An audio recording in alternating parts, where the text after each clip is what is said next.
Intro. We're back. I like this hook. You got a book you want to tell us about? Well, let's talk. There's no other place to do it. Only on Catch the Craze. Catch the Craze.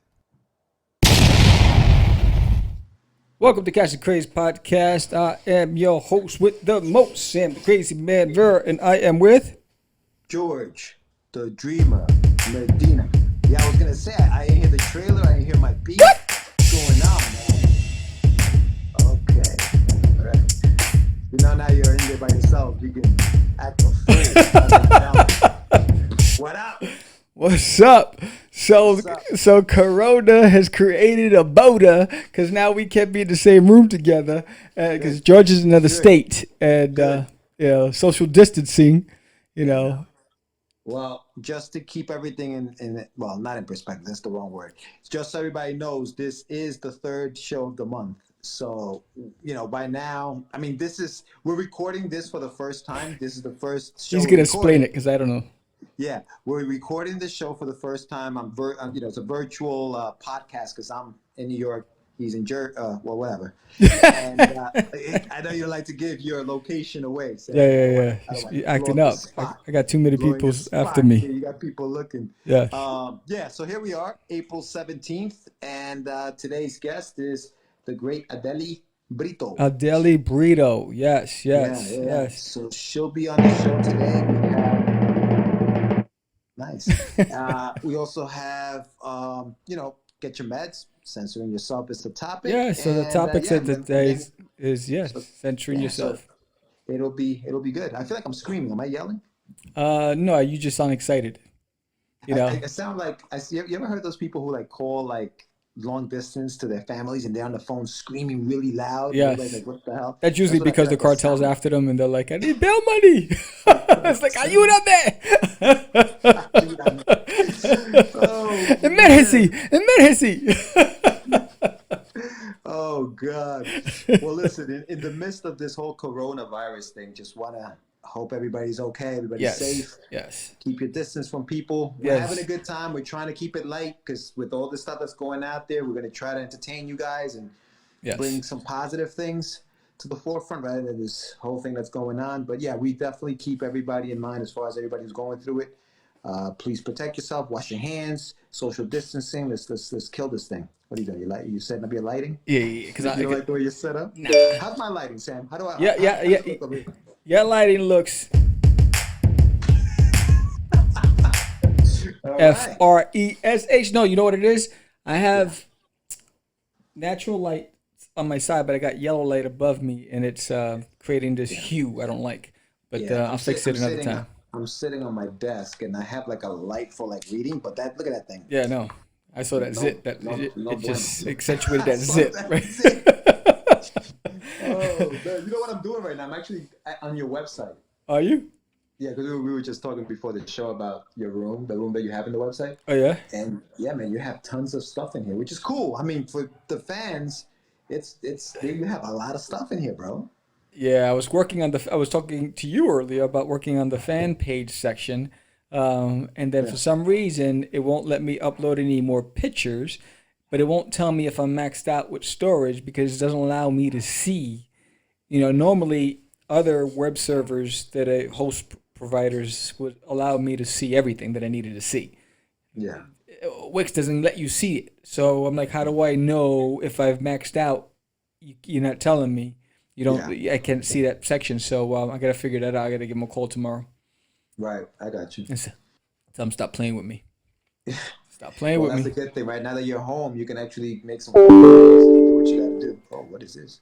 Hello, Sam. Oh, is that your phone blowing up? Yeah, it's the other phone. That's funny, man. That's pretty loud. You see this bio. So you're running out of space. I think you need to take the picture and the bio out. What are you doing? Yeah, no, I'm getting blown up. Hold on 1 second. Yeah, go for it. This is what happens when we're on live, right? Yeah. Well, what happens when we're not going to edit? We refuse to edit any of this. This is the stuff coming at you live, but recorded, but live. Anyway, yeah. So iCreateStories.com is Sam's website. If you want to check out my stuff, it's on MedinaWhip.com. That's Medina WIP, work in progress. Just uploaded some stuff for Wonder Duck, which is The Adventures of Wonder Duck, which is doing very well right now. So check that out. Check out Russ on there, 5377, which is my other title. And yeah, Sam's got tons of stuff, man. Sam's got Mandy Pandy, Scary Airy, Oogly Booglies, The Adventures of Cosmic Gore, Duty's Adventures. It's ARG. Oh, sorry. Yeah. Stop backing up. Good segue into, well, before we get Ms. Brito on the phone, she worked with you on some of these books, right? She did some of the some of the proofreading. Yes, she was when we first moved into, we bought our condo. We were the first tenants in the building. She was actually the second one. So we bought the first unit. She bought the second unit, and then the other unit started filling up. There was 6 units in the condominium. Okay. Building, whatever. So she was my neighbor. That's how we met. And then she was a writer, aspiring writer at the time, and she would proofread my work. So she did, I could tell you, Mandy Pandy, because she's on the credits on my page. The Adventures of Cosmic Gorf. Let's see. And I think she did ARG. If she did, I gotta put her as the credits. But she's gonna do once I'm done with ARG, the actual novel, because I changed it into just a story, and I'm sending that to her. So once I'm done with that, she's gonna do that for me and proofread and edit for me. Gotcha. And she's also a teacher. Yeah, her website, and I guess, this is a service obviously she provides. She provides service that does resumes, academic editing, and things of that nature. Her website is 4eyesedit.com. So that's 4 eyes, like me, 4 eyes, edit.com. Word. So yeah, check that out. We're going to talk to her, I guess, a little bit about that, Sam. I know you spoke to her yesterday, and you know her, so you're going to kick it off with her, but I don't know how much. Obviously, I'm sure she wants to promote the fact that she does that, but I just, obviously there's a lot of information on her website. If there's stuff that we don't ask her, there's everything on here. Yeah, she has no services. Yeah, she has no problem talking, and she'll be able to elaborate on her story. Yeah. So I'm sure that when we ask the questions, it'll just be like she'll just take the ball and run with it. Yeah, that's cool, man. That's cool. Yeah. That's awesome. What did we, last week would have been Macroverse on the show. So I'm not going to even talk about that because we haven't recorded that yet. No. But consider this thing, back to the whole Corona thing, it is important that people do practice social distancing. Yeah. I don't know if I had it. I know that I was bedridden for 7 days with body aches and migraines and the shakes. And that all went away 2 days ago, and then I was just like shortness of breath for yesterday, and then today my breathing is a lot better. I didn't take any over-the-counter drugs or anything like that. I did all natural stuff. I did turmeric in green tea with ginger and cinnamon and lemon juice and oregano oil, and I just boiled that buddy together with honey, and I drank that 6 times a day. And I had chicken soup every day. Once it's all said and done, because it's been a pain in the rear trying to get tested, you get turned away because they don't have enough testing kits. But what I've heard is, like, if you don't have this, you have to have all the symptoms. You can't have one. Really hurting for that. Yeah, and so there's a runaround just getting people on the phone to give you legitimate answers, to give you locations. If it's not your primary location or hospital, then they won't take you. You have to go to yours. But if your hospital's not set up, they're gonna say you got to go somewhere else. It's been a runaround. So I'm like, all right, I guess I'm going to figure out if I'm going to be a statistic, or this is just me breaking down because I've been working nonstop and my body just crashed. And that's the thing, right? It's well, not the I don't know about flu season already passing or if it's here, but it could have been the flu. Yeah. You Right. know, And you don't you don't know. you don't know. Yeah, you don't know. And that's what's scary, man. You don't know. You don't know what it is, that if it's the flu, if it's this. Yeah, and But it's yeah, got me just washing to my avoid. hand. I'm washing my hands so much that I think I'm down to the bone. Me too, It's bro. like Me it's too. ridiculous. I I'm know. Yes. ashy. Yeah. I be ashy, son. You in great cheese with that ash. Seriously, dude. I'm a little dark, so you can see the ash. Yeah, I You know. can see the But white my ash hands. on the knuckles. Yeah, so the knuckles is getting like scaly. It's Dude. crazy. Yeah, man, it's bad business. It's bad Yes. business. You gotta moisturize. You gotta moisturize, It's kid. not very masculine, but whatever. Yeah. You gotta do what you gotta do, You gotta man. do what you gotta do. So let's go into what is the topic of the day? Topic of the day on Get Your Meds is censoring yourself. And unfortunately, I can't see anything on your screen, but No, you cannot. no. But yeah, so when I was thinking about censoring yourself, I was having a conversation. I always had these conversations with a lot of my fellow creators and stuff like that, and we were talking about how sometimes when you're an aspiring writer, right? When you're okay, Talk. when I you gotta fix something. yeah, when you're coming up in the game and you're trying to get your name out there, sometimes you write what people want to read versus what you really want to write about, and you start censoring yourself. Right. You're holding back, not writing what you really would. Maybe I shouldn't say that. That's not going to look right. That's not going to. And I guess this is more of a discussion between you and I. Right. Have you felt like you've ever had to censor yourself when writing or when creating characters? Wow. Was that your stomach? What was No, that? I mean, that was a motorcycle. Oh my! Actually, it might have been though. I'm a little hungry. I'm not even gonna lie to you. But No, I think there was a point in time where a lot of the noise was getting to me, especially when you're coming out in the beginning. You know what I'm saying? Yeah. When you're trying to break into comics and you know you're not at the caliber of the seasoned professionals, right? Right. And you don't have a foundation to be able to walk in with any sense of credibility.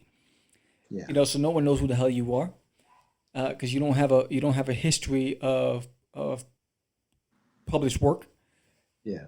You don't have a sponsor, someone saying I recommend this cat. So when I was introducing my craft, my product, there was a lot of critics, and you know I was one of those crazy mofos that I sent my product to be criticized.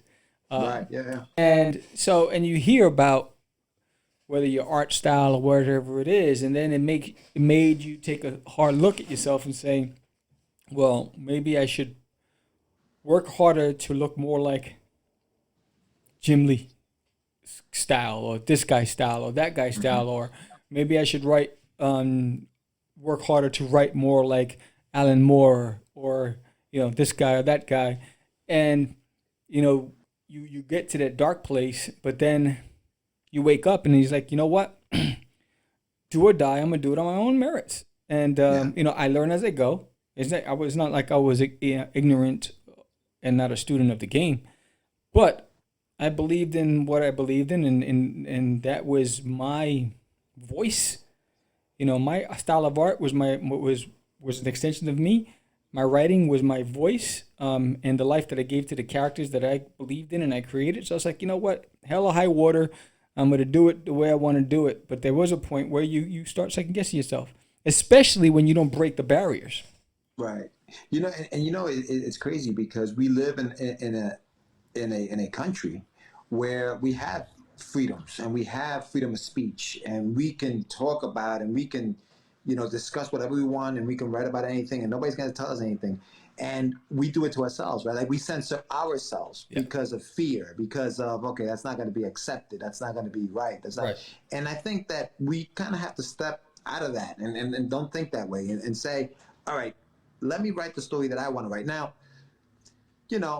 I guess I say that, but I also say be mindful of what you write. You like, don't write things just to anger people. Right. You know what I mean? Like, if it's within, I'm creating a story that I want to tell, and I want to tell it, I'm all for that. What I kind of like, I'm like, damn, why are you doing that? Is when you're doing it just to get a reaction.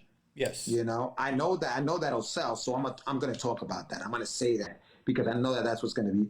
And to me, that's, do what you want to do, but for me, that's a turnoff for me. I think that at that point, it's not about censoring. It's just about be mindful. You know, be mindful of what you're writing about and who you're. That's not. Then you're like a troll, or you're like a ambulance chaser. You know what I'm saying? You're looking for you're a trend chaser. So you really don't have any substance of your own. You're just a copycat. You're gonna go out there and say, I'm gonna go and do it, do exactly what he's doing, but I'm gonna add a little twist so I have my flavor to it. You didn't create anything. You know what I mean? And I think so. It's a double-edged sword. Yeah. Being different just to be different. Yeah. But there's no substance, or copying because you have no talent, and because you realize that you have shortcomings. But you know what? That's what's happening. You see it in podcasting, right? The biggest thing right now on YouTube are the critics of hip hop music, right? Rap music. So everyone, Eminem is the biggest name in the game. So every time he releases something, you got all these guys doing reviews of the songs, right? Playing the songs, doing the reviews, and is the fan reaction, whatever. Those are the biggest trending. So you see them, they come in a dime a dozen. There's like 30, 40, 50 of them doing the same thing, and they're getting thousands of views because everyone wants to see what somebody else's different opinion is, right? Mm-hmm. So it's they are trend chasers, and I think the guys that are going to be different are the ones that just say, you know what, I have an idea for something. I'm really passionate about this. I'm going to work it out, and I'm going to go, and I'm going to see how it does, and and it's not really looking to compete in the ocean. It's really to just, I'm going to go into the pond right now, and I'm going to swim, and I'm going to play, and I'm going to see what this does, and if it takes me into a stream that leads into the ocean, then boom. But I'm going to start small. Yeah. And I'm gonna work out the kinks, I'm gonna create my own sandbox, and I think that's the difference. I've always said it to people. It's like, you're either gonna follow everybody. Like for years, people criticized me because I was the only cat with a BlackBerry, right? I just put my BlackBerry to bed, and the only reason why, you stop acting up. I still got it right here, right? No, I'm saying, why would they criticize you because you have a BlackBerry? Because they were like, no one uses a BlackBerry. I said, no one who matters, right? So, right, you know me, right? So the reason why I use a BlackBerry is for security reasons, right? Because there's a reason for why the government uses BlackBerries, why large firms use BlackBerries, because of the technology that they have behind the security features, right? So if I'm on the go, like that's like a whole other topic. Conspiracies, dude. I like that. Right? I like that. So I didn't even know that. So wait, so there are certain people who only use BlackBerries because the smartphones obviously have the cameras, they have the audio, right? They can record, even when you're not using it and all that other stuff. Yes. Gotcha. You couldn't use BlackBerries in Iran because of the security features, and they want to be able to track you, and they want to be BlackBerry has all these things to protect you. I'm over here thinking it's just you being the old man on the lawn. Get off my lawn, young kids. I'm using my old. I have a flip phone that I use. Like, I'll get you, Wesley Webbits. You went behind the ears. Yes, the ears. I got you. So there's a reason for it. Right. So I'm not looking just because everybody else is doing it doesn't mean I need to do it. You're not trying to follow the crowd. Right. I'm not trying to follow. You know what I'm saying? It's like the crowd creates the mob, which creates the problems. Right. It's the individual that makes his own decisions, that's able to see the problem down the road. It's like, let me go this way, right? Okay, you have the beard growing. You sound really philosophical right now. Like, this thing, what you're saying now has more weight because of the beard. Yeah, I'm not shaving for a while. When I was working, like when we were first with Jonathan Syfax, right. When we first were working on Street Journal, He's Jonathan is a really good writer, Right. but he tends to say, okay, should I be saying that? Right. You know, and there were a lot of things that we spoke about in the Street Journal, which is a story about a kid growing up back in like the 90s in a drug-ridden area that we kind of had to put into the story for it to be authentic to the era, to the time, to what was going on. And those were the things that sometimes it was like, damn, should we not be writing about this? Should we pull back a little bit on this? Are people going to receive this well? And it's like, well, that's what the story is you know, we're not trying to, you know, sensationalize it. It's what it is. That's what's going on. And that's as a new writer, as a young writer, that's the line that you're like, do I cross it? But it's those people that cross, the Spike Lees that cross it, you know, that have the notoriety now, that are pioneers, and that are people look at them and say, well, I respect what he did. Right. Because he did it for the art. He didn't do it for the you know, for just that reaction, you know? Right. And yeah, no, I mean, it's a thin line. And like I said, it's what it is. It's that thin line. But you know, you gotta follow your heart when you're writing these stories. Yeah, and I think that's the biggest thing. I think you could be that new trend, you know, but you know, you had to be passionate about what you do, and you have to believe in it, and and do it for the right reasons, man. Don't do it because you want to get a Hollywood deal. Do it because you believe in this. You know what I'm saying? Yeah. The characters that I have been with me for years. Yeah. For years. You know what I mean? Cosmic Gorf has been with me since I was a kid. Mandy Pandy, I created years ago. Yeah. You know, Scary Airy, the Oogly Booglies, all those things. You know what I'm saying? It's like, and I'm sticking with them. Yeah. You know what I mean? You know, it's funny when you create characters like this. Like, look, Russ is 21 years old. Yeah. Like, these are your kids, bro. And whenever you create, like you created that story, Mandy Pandy, for your niece, right? Yes.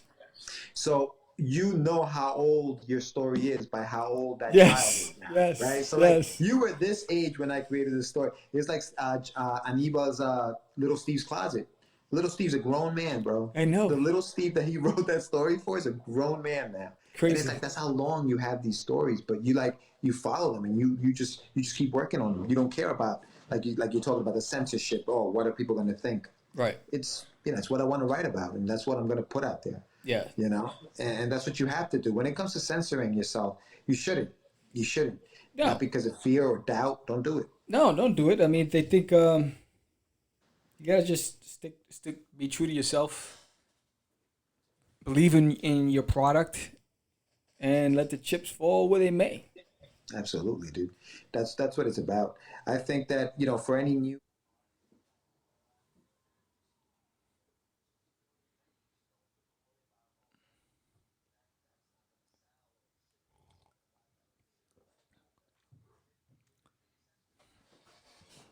I'm gonna keep it 100. Right. So we were talking about putting our product online, right? So we were talking about one of our previous shows was, you know, what's accessible to us, you know, rather, you know, and what wasn't 10 years ago, what it is now. Yeah. So I have the bulk of my inventory as ebooks right now on both Amazon and Barnes and Nobles. Yeah. And I'm not moving. Right. And I'm like, well, what's going on? Right. So I'm trying to figure out, you know, what's the best. And I've been playing with different types of promotions.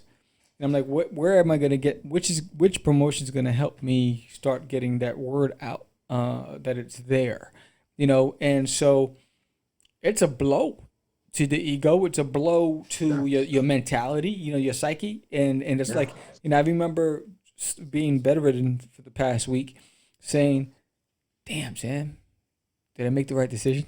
You know what I'm saying? Because, you know, I'm there laying there and I'm like, am I going out like this guy? Because you don't know what the hell's going on with my body. I'm like, I'm like, what's going on here? And so then, you know, and I pull up and I'm looking up the stats and I'm like, and I see strike. And I'm like, oh, damn. Right? So I come out of my exorcism and my body's back to normal. And I'm like, all right, now I got this new thirst to fight. And I'm like, nah, no, I worked too hard for this. You got a second win? Got a second win. I'm like, yo, I got to figure this out. I got to figure this piece out. And I think a lot of it has to do with it's just in ebooks. I have to have the hard copy version available as well. And so that's why I started researching Ingram Sparks. You do. You have to. Yeah. I know. Yeah. We did talk about that. Like what your plan was. And that's the thing, right? So your plan was, there were phases you were saying about what you wanted to do. And you wanted to start off like this. And I'm glad that you kind of are saying, you know what, that's not working. And that's maturity, right? That's learning. Because I think the Sam from many years ago would have been like, nope, I'm going down with this shit. This digital thing is going to sell. And now I'm glad, man, that you're looking into maybe having some products so that you can have physical copies. Because although I think that the digital thing is coming, I don't think we're 100% there yet. Right. You know what I mean? So that's where I'm like right now, talking to my sister-in-law who is like my business advisor. And I'm like, do I go and get my LLC? Do I go? Because now I'm crossing that threshold that I didn't want to cross. I'm like, man. So I have to make sure I protect myself and change over from sole proprietor to, LLC. And, because then I'm like, all right, so now I have to buy ISBNs. So do I buy it in bulk instead of buying one for, that's $100 something, whatever, and 10 for $275, but you can get 100 for $575. Doesn't make sense. Where's the 25 mark? Where's the 25.50? There's no incremental. You go from one extreme to yes. Yeah, you can pay so much for one. That's what we did. Anibal and I, we ended up buying the lot of 100. It's crazy. And now you have it. But the thing is, if you ever change the name of your publishing company, those things are useless. Null and void. Yeah, so that's what I just did. I just changed everything, but I haven't purchased the ISBN yet. I've been researching. Right now I'm at the researching phase. I'm like, all right, boom, boom, boom, boom, boom. And then I want to see how long this whole pandemic lasts because I don't want to make any investments right now that's going to hurt me down the road. And because then I'll be living in your apartment. And so I'm like, I'm like, guess who's coming to dinner? Well, listen. I come with cats and dogs. Before Adeli calls. Yes. So that was Catch Your Meds. Next week we're gonna we're not gonna have a guest on the show. So the whole show we're gonna be talking about finding your dynamic duo, which is basically how do you find your artist if you're a writer, or how do you find your writer if you're an artist. Right. So we'll be discussing that with you guys. And so go on, Sam. So So I think right now, now I'm looking at budget. What is the budget I'm going to need? Because per title they charge $50 per title, right? And then then you're talking about $600 for a bulk of ISBNs. Yeah. And then you're talking about the cost of changing your business to LLC. Yes, that's her. So I'm gonna have her call in now. We're gonna cut to commercial, and when we come back, we got Adela Brito. All right. So if we do this, it can work. It has to work. We have to catch it. What are you talking about? Are we gonna catch it? We're gonna catch it. Yo, stop it. Stop what? I didn't do anything. My bad. I was thinking of something else. We're going now. We're going now. We're going now. Not now. Hey, you alright? Yo, I'm cool. I'm just acting up. Yo, don't even think about it. Think about what? We get to boogie to the Craze. We get to boogie to the Craze. Yo, think about what? Why do you keep looking over your shoulder? Is the Craze at the disco? Oh, I have these great platform shoes I can wear. Yo, can we all just focus? We're never gonna catch the Craze with all these distractions. Okay, I'm gonna come back tomorrow. You're gonna get some rest, and we can work on catching the Craze another time. All right? Yo, I'll catch you later. I'll catch you later. Really? What is your problem? Me? My problem? What's your problem? You're ruining everything. Me? Me?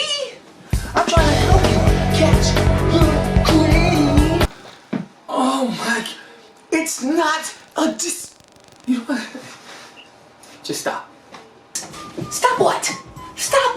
What? Just stop acting up.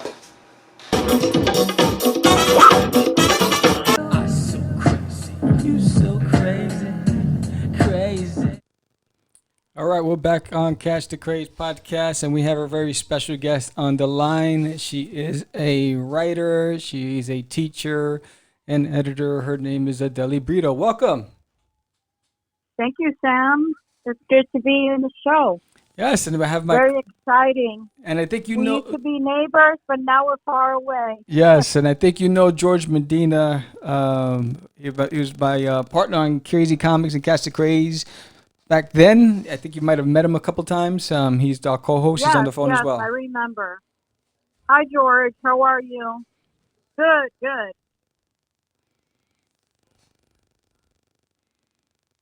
Actually, I graduated, and now I'm in Nashville. Wow, look at you. Nice. Good for you. Congratulations. I only go to really popular cities. All right, so Adeli, we want to start off with basically what influenced you. What was it about writing that piqued your interest? Well, it started when I was little. I would make my mother buy me books wherever we went, and I would finish reading them before we got home. So she always made me read them again, you know. And I always had, I always liked stories that took place in like particular places and like historical periods that I felt were kind of made the action more palpable. And so from then on, I always was attracted to books of that nature that really had to do a lot about where a story takes place and how the people are influenced by where they live or where they work or, you know, like their immediate surroundings. And so I used to make up just little stories when I was young, and eventually I was just very passionate about making up stories of my own that had like a message or a lesson, that kind of thing. And I didn't take it super seriously until I knew that, you know, there were a lot of good stories, important stories to tell. Right. And so what were some of your favorite books? Well, I started reading Edgar Allan Poe before I realized how scary they really were. So I read a lot of his short stories, like even during middle school. And then in high school, I did get into a lot of the classics and things like that. And I really liked Hemingway for the main reason that his sentences are very short and to the point, but also they kind of say things that aren't in the text. And I think that's a very effective way of writing, so you really get the reader into kind of imagining things that aren't said directly. Those are my main influences that I started reading early on. And then later I did get into a lot of Latin American writers because I was, you know, more familiar with the cultural aspects and the stories that they were telling. Nice. So then, I know you're working on a project of your own. Yes. Are you able to talk about it? Yes. It's not super top secret or anything. Because I had written just various stories like that took place in New York and in Memphis and things of that nature. But as I was in graduate school, I found myself kind of being the one who had different stories, personal stories to tell, especially about my Cuban upbringing. And in telling stories of just things that had happened in my family, I realized how important it was for me to tell Cuban immigration stories. Right. And so, as my graduation project, which I need to revise, I started off with a story about a young man in Havana. It starts in 1990 or so, who escaped who escaped Cuba on a raft to Miami. And that was based on actual events of people, of cousins, and of stories that I had heard. So that story was expanded. It'll be a novella, at least, or Mm-hmm. possibly longer. And it'll deal with the escape, with his trauma about it, with living in a new country and not really fitting into the Miami culture. And that's one project that I'm working on. And the Adeli, second one, yes, no, I'm sorry to cut you off. The one that you just described, is that Mambo Farewell? yes, that is Mambo Farewell, That's Mambo which Farewell. was the title. Yes, that was the title of the first short story Okay. that then, right, and then I expanded it because everybody that read it was left in suspense. And Mm-hmm. then I decided that I had to continue Right. getting him from point A to point B. Gotcha. And I just kind of realized there was a lot more themes to explore with the immigration story because Mm-hmm. everybody's experience is different. Um, and so that develops more about him as a character and him as kind of not fitting um, in a new place. And so that's called Mumble Farewell, but I'm not sure if the whole piece, if the whole novel will stay with the title. But I do want to make it have a musical tone to it as well because Cuban music is so rich Yeah. that I think that'll be something good to weave along with the story. Yeah, I love the title. Like I love the fact that you're using mambo in the title, and Hmm. so you Yeah, kind of like as a reader, you kind of like, oh, okay, I see where that kind of story is kind of going. What yeah, I wanted to ask you, yeah, Adeli, sure.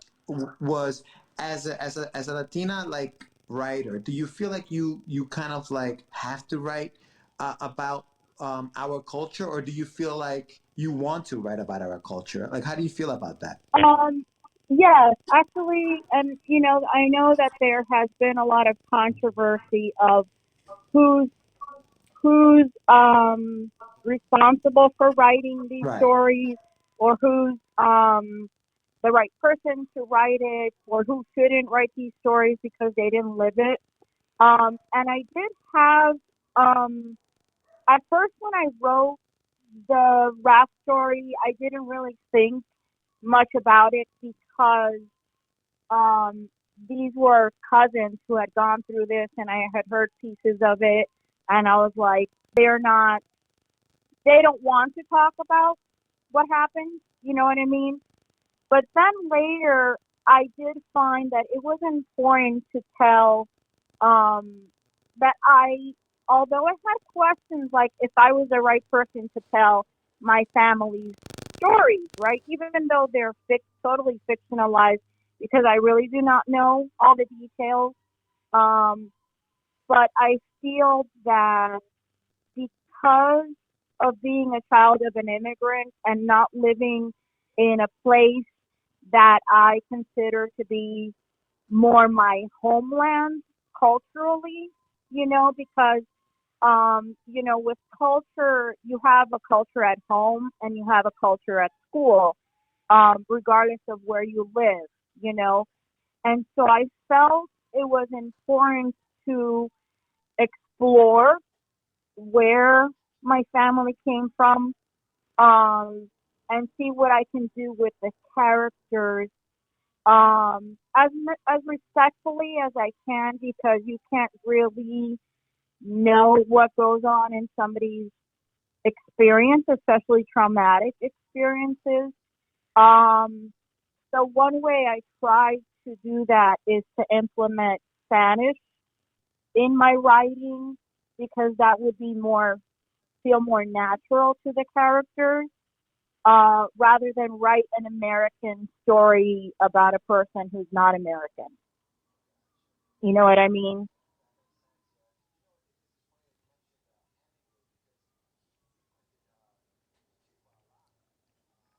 Yes, yes. Mhm.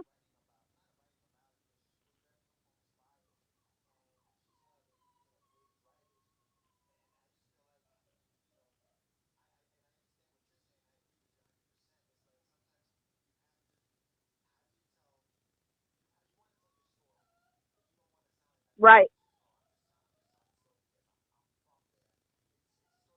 Mm, mm. Right, and I realize that I have so much to learn because at the same time you're not going to hear every possible angle from your parents or your grandparents. You know what I mean? And that's why I listen to a lot of the music from different time periods. So, for example, another project I'm working on, because I went back in time to the heyday of Cuba, the one that everybody dreams about with the cabaret and the mobsters and all that. And so I was looking at a lot of old photos and the music. And so then my second character, which would be going back in time, would be a cabaret singer, who then leaves because of the revolution. So I wanted to explore both sides that we just kind of hear but not know all the stories. And I realized how many things I probably was getting wrong because it was just bits that we hear from, oh, my grandfather told me this thing that happened, but you kind of don't know the world itself. And so that's the thing I've been struggling with, of like, how would this have happened, or how the person would have reacted in this situation, right? To make the characters most believable.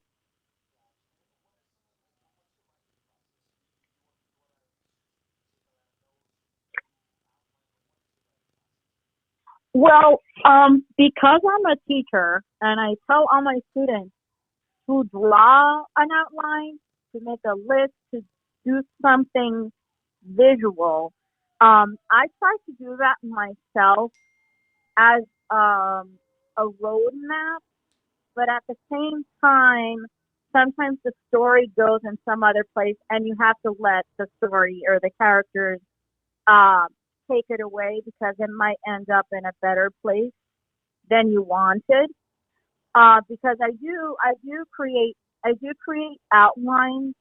Um, the, but then you kind of want the story to end with a happy ending, and maybe that's not the ending that it should be.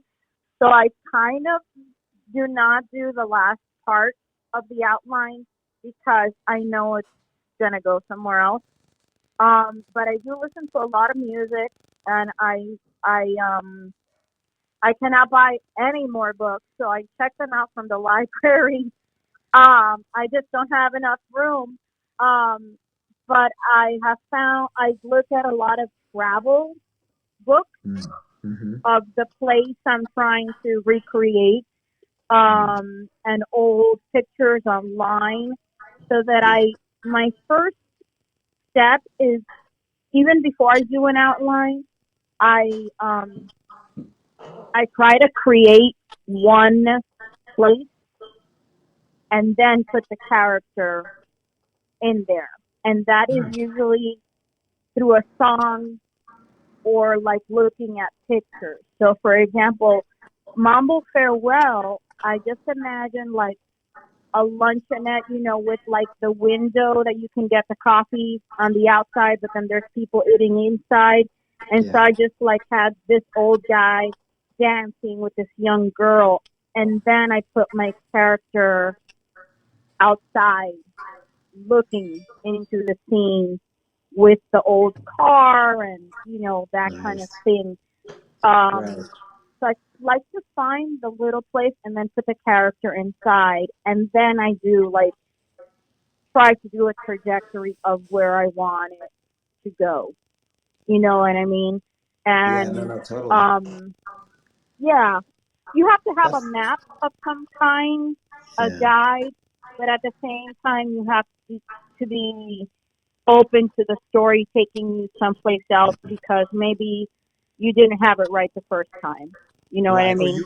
Or you may have like a plan for the story, and all of a sudden you're writing, and it takes a turn, and you're like, oh, I kind of like that, and you go with that Yes, turn rather than what you had planned right. originally, and it comes out better. Yeah, no, that You makes 100% surprise sense. you surprise yourself because Yeah. your character surprises you, right? Or Right. you put Right. another character in there and suddenly it's like, hey, like my two characters suddenly start speaking English because they're plotting their escape, and I'm like, oh yeah, of course they're gonna try to be not obvious about it and talking in secret, but I Sure. didn't even think of that. But you're Yeah. right, you kind of have to. It takes a turn, and you want to follow it just in case it's better than what you have planned. Yeah, no, absolutely. What are some books about writing that you recommend? Like if you wanted, if like a kid is wants to be a writer, what are some of the books that you recommend they read to help them with that? Well, one thing. I mean, there's so many resources, right? And Hmm. different things work for different people.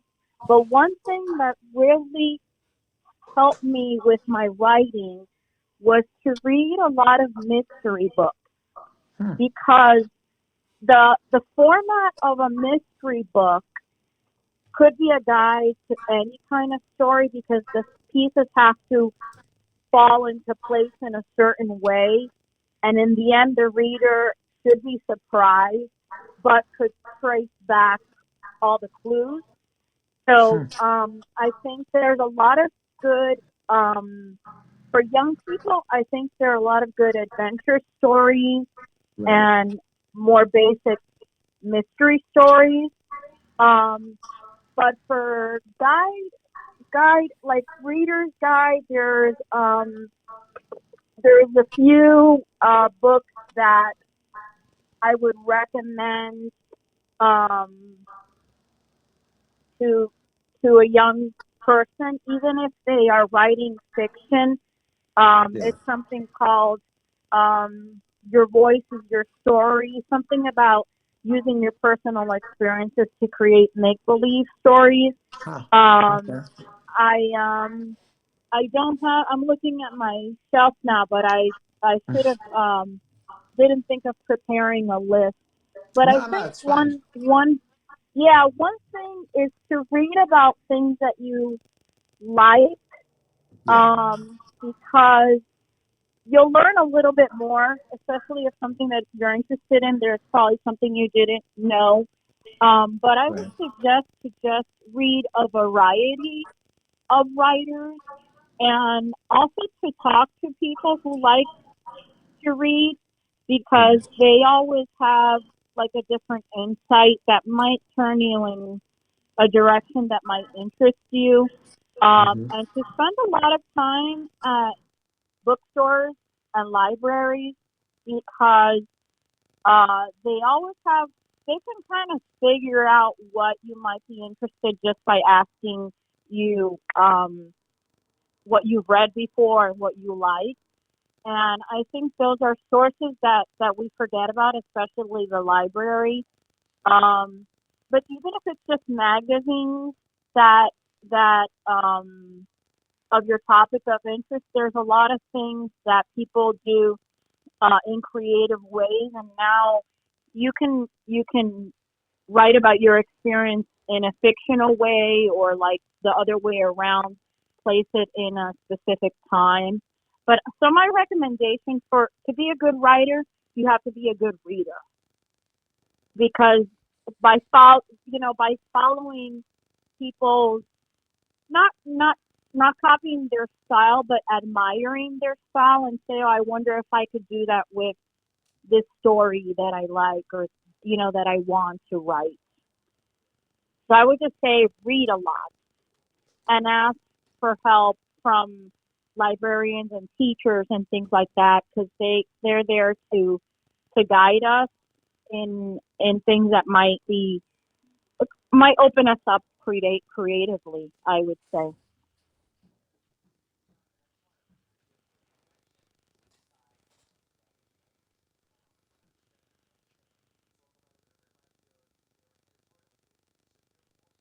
Hmm. Yes, yes, yes, I do. Correct. Hmm.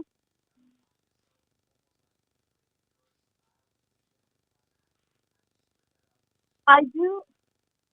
Yeah, I do that in my head. I do not do it on paper. um, be- well, yeah. Well, the first step I usually do is give them feedback on whether this. I act as a reader and tell them um how the story is working or this doesn't make sense and that sort of thing. Like that would be the first step in in like people could hire me for their story development, right? And then other people just hire me to fix their words, right? And I have found there was one project that I said, "Oh my God, this is the first chapter, and I'm already like asleep here." It was almost like starting a story with Once Upon a Time. Like it didn't start like that, but it was like, oh, there was this, and that, like very whatever. And right away, I found like a very I love like opening lines that like make you want to read because it's so weird, like you don't know where it's going. And I really just wanted to rewrite that whole chapter because it was very intriguing, but it wasn't said in an intriguing way. Um, but you have to make suggestions uh, for the writer to then consider it if it's going to help their story. And so I usually take the route of asking questions rather than rewriting. Now, when it's basic things of fixing sentences and that kind of thing and fixing mistakes, that's not an issue because that's what they want. But you have to be careful of the judgment of like because everybody's style is different and just because you can think of something more exciting, you just want to phrase it more as a question rather than oh you should do this. So it is tricky.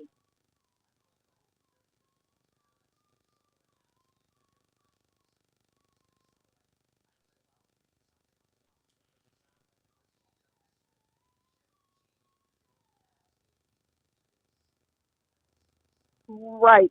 That's the good thing of the comments feature on the side of Microsoft Word.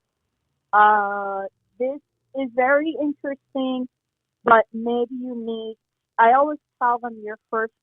I think also because publishing is so difficult, right? Like if you're at the store, you open the book, and if that first page, that first paragraph doesn't like intrigue you, you're not going to buy the book, right? So I always kind of phrase it, I always phrase it that way that your beginning has to be very attention grabbing and then they understand um, how it needs to start in a different place or a different way. And I tell my students that because even if it's an essay about something that's generic or academic, that first paragraph has to attract the reader. And it doesn't have to be anything super exciting, but it has to be something that makes them say, oh, that's kind of odd. Like, I want to keep on finding out more, you know. So it is tricky. Like you said, like you don't want to change it, but the technique is more like asking a question for them to come to their own conclusion. Makes sense. And now the service that you provide, if people wanted to say, for example, hire you to be an editor, they would go to foureyesedit.com, right? Correct. Yeah. Okay. So I have clients that are fiction writers, and very successful on Amazon, historical romance and mystery.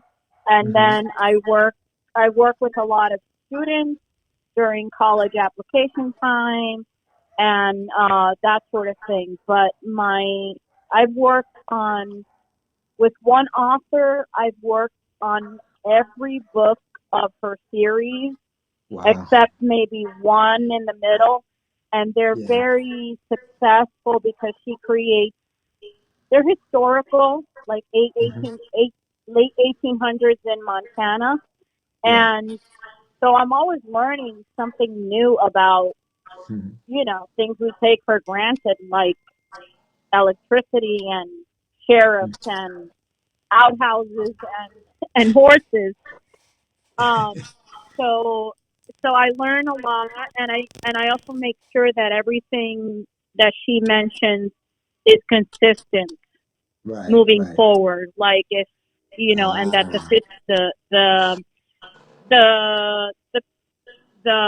the plot points really make sense and are realistic, and that fits that character's personality and that sort of thing. So I worked on a variety of types of books, and I would give feedback on if the story is working, and then fix the writing.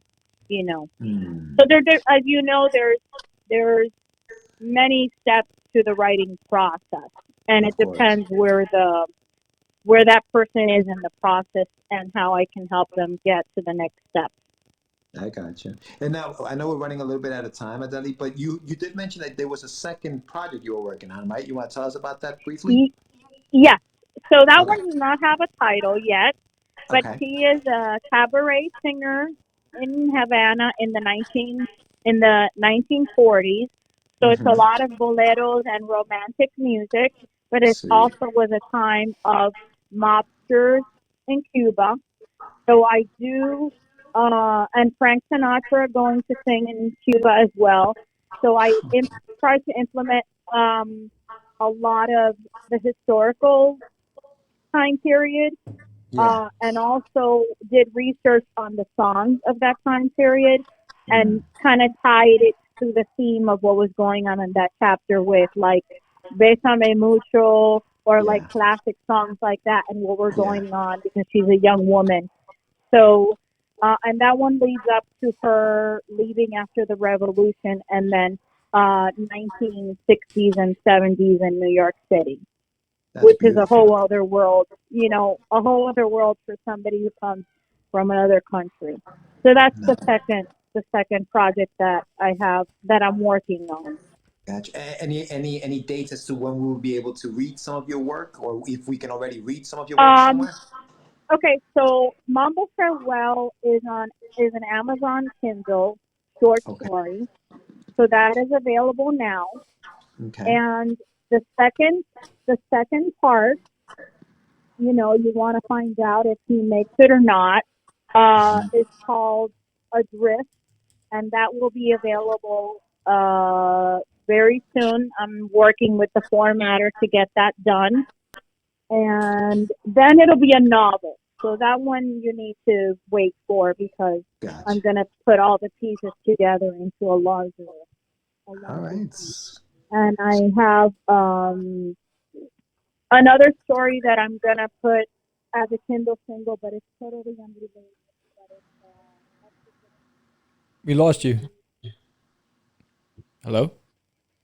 Yeah. Yeah. Another story I'm going to put on Amazon is about a Mexican woman who's married to an American narco trafficker, and she's going to be on the run. She's going to be on the run. I don't know where she's going yet, but she's going to be on the run. I can't tell you. I can't tell you where she's. You can't know where she's going. So that's just like little things while I work on the bigger projects that I spoke to you about. Awesome, Adeli. Listen, I'm gonna sign up, but I love everything you're doing. I'm definitely gonna look into this 4eyesedit.com because I can definitely use some of your services. So I'll be talking to you about that as well. But thank you so much for speaking with us for this amount of time. I'll let Sam take over from here. Yes. Have a good one. All right. Oh, thank you. Thank you, Adeli, for being on the show. And again, let us know when your new stuff is available. I'll add the link. And again, this show will be up on, what's that date, George?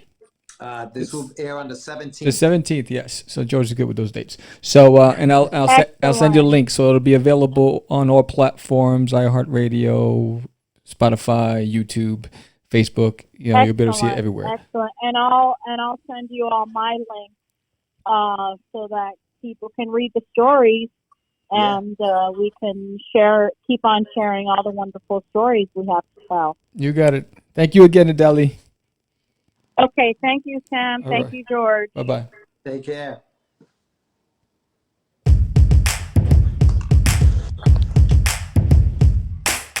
Yes, I got to let her know. What are you doing? Why'd you change the angle of the camera? Stop it. I thought you were going to commercial. You usually go to commercial right after this. Yeah, because we can't go to commercial because we're at the end of the show. So let's wrap it up. We got 2 minutes to wrap this up. So it's pretty good. I mean, she has a lot to share. She has a wealth of history. She does, dude. She does. I mean, I could have spoken to her about writing forever. Yes. Her editorial career. You got the New Yorker, Adweek, Scholastic, McGraw-Hill. Like, she's legit, man. Like, she's really heavy-duty legit. So, yeah. Too legit to quit. Yeah, man. I know you wanted to sing when she said Mambo Limbo. Oh yeah, I know. I was ready. You wanted to sing like this. He doesn't even know the words, but he will sing. I was like, when she said Mambo, I was like, Mambo number 5. I was like, I want a little Monica in my life. I was ready, but I was like, nah. Let's back up. Slow down. I saw your head start to pop. Yeah. I was like, this. He's singing in his head right now. That's hysterical. Yes, but that was a good show. Good topic. I was getting blown up on my other phone. I got 3 phones here, so I was getting blown up on the other phone. So I was like, but no, it was cool. Any parting words? Tune in next week, the 24th, when we will be discussing finding your dynamic duo on Get Your Meds. And just be safe out there, guys. Wash your hands. Stay away from people. 6 feet at least. Yes. And we'll see you next week. You got it. I am Sam the Crazy Man Rare, and that is the Dreamer. Medina. There you go. Look at that. It's just easy. It's not. Crazy. I'm so crazy. You so crazy. Acquiesce.